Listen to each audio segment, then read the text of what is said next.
In this video, I'm going to teach you how to write the perfect paragraph for your GCSE and A-level geography examinations, okay? And the acronym for that perfect paragraph is the acronym PEACE, and it stands for Point, Evidence, Analysis, Criticism, and Explanation. So if you pause on this side of the video, on this slide, you'll see that in the second column, I give you an example of what you need to include in each section.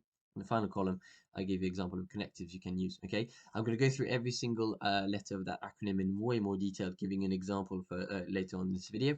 But the key thing you need to get from this slide here is the fact that the point and the evidence section of this paragraph can often be combined into a couple of sentences, no more. They don't need to be massive, okay? Especially at GCSE A level, you definitely need to distinguish them a bit better, okay? So let's get started. P is for point. It's what we consider to be AO1 or assessment objective number 1. It's the first thing we expect students to deliver in the paragraph. And that point needs to include a clear statement back to the original question, along with highlighting the main parts of your argument. Okay, usually you have to have more than one argument, and often connectives you might see in these sections are connectives like one reason is, more specifically. In the case of this example, I'm going to be using a paragraph on the challenges and opportunities of life in a hot desert, which is part of the GCSE specification in Living World, okay, for AQA. So in the case of here, I'd say something along the lines of one opportunity in the Western Desert is energy. A clear link back to the question on opportunities and challenges in the living world, whilst also making a point talking about energy.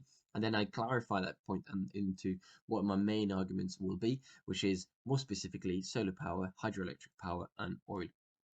Moving on, you then move and have to back up all these points with evidence. You need to bring your data, you need to bring your case study knowledge. Okay, so connectives for this are, for example, furthermore, you basically need to build, show your awareness of what you're talking about. Okay, so in the case, sticking to that example of Western Desert, you could say, for example, the Sonoran Solar Project in Arizona, which will produce energy for 100,000 homes and employ 360 workers. Okay, that's kind of a nice use of case study knowledge, bringing some data in. Okay, GCSE, that just shows your examiner you've revised. Okay, A level, I'd expect you to push that even further and say, well, actually, furthermore, there's 25 active oil production sites in the state, which employ 500 workers and generate $15 million of revenue. Okay, you're basically you're giving evidence for 2 points you've made earlier about the solar energy and oil. Still AO1 because you're still just meeting the first criteria, which is to kind of make a point and back it up. The second section, which is often the part where people lose most marks, is an analysis of the point and evidence you've just provided. In this section here, you need to explain your evidence. Tell me what that evidence suggests and explain knock-on effects of your points. Okay, so connectives here I'm looking for are connectives like this means, as a result, therefore. It's what we call AO2 or assessment objective number 2. And sticking to that example of Western Desert, you'd say something along the lines of this means energy security for the state and higher tax revenue. Okay, so thinking back at what we were saying, which was you've got solar power and you've got oil revenue. It's a good way for the state, the Western Desert, to stay energy secure and generate high tax revenue.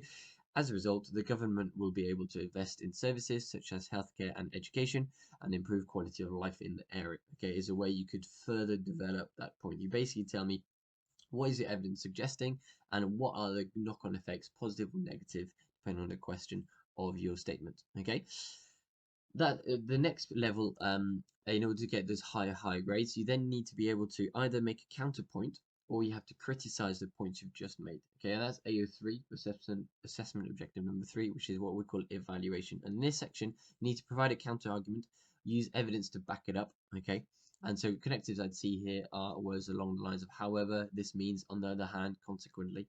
And so with the same example in mind, you could say something, however, fossil fuels such as oil might generate income in the short term. They release carbon dioxide and greenhouse gases. Okay, so you make a statement saying, well, it's all good that the Western Desert can use fossil fuels to generate income. However, there is a limitation to this positive. Okay, and you could say consequently, the concentration of carbon dioxide in the atmosphere has increased by more than 200 parts per million, or ppm. So we're over 410 parts per million at the minute.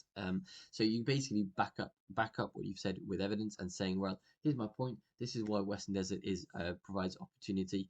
You explain that, but you also acknowledge that your point does have limitations. Okay, and then you have to explain the implications of that. So the last section is called explanation. So you're back on AO2 where you're explaining your counterpoint. Okay, so there you're providing more evidence and you're explaining knock-on effects of that counterpoint. So same connectives, this means that as a result, therefore, an example here would be this means that global temperatures will continue to increase, which in turn will contribute to climate change. As a result, this might further increase the risk of desertification. And so you're making a link to another part of the specification here by saying, actually, one of the risks of life in a hot desert is desertification.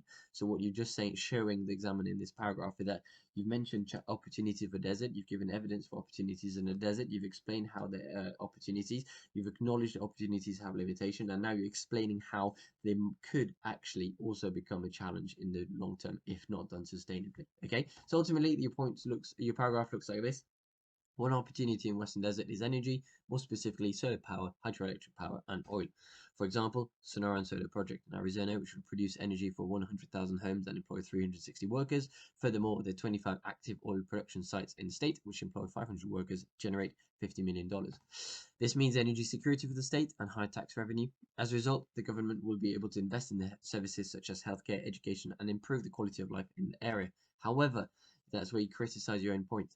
Fossil fuels such as oil might generate income in the short term, but they release carbon dioxide and greenhouse gases. Consequently, the concentration of carbon dioxide in the atmosphere has increased by more than 200 parts per million.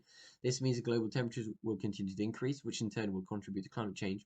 As a result, this further increases the risk of desertification. And there you're really showing them examine everything we're looking for. You're showing them your knowledge by giving points and backing up with case study.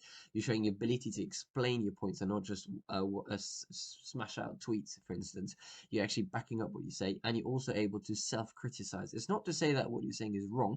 It's showing the examiner that what you say might be challenged by other people. Okay, that is basically what you need to make a perfect paragraph in your exam. I hope that helps.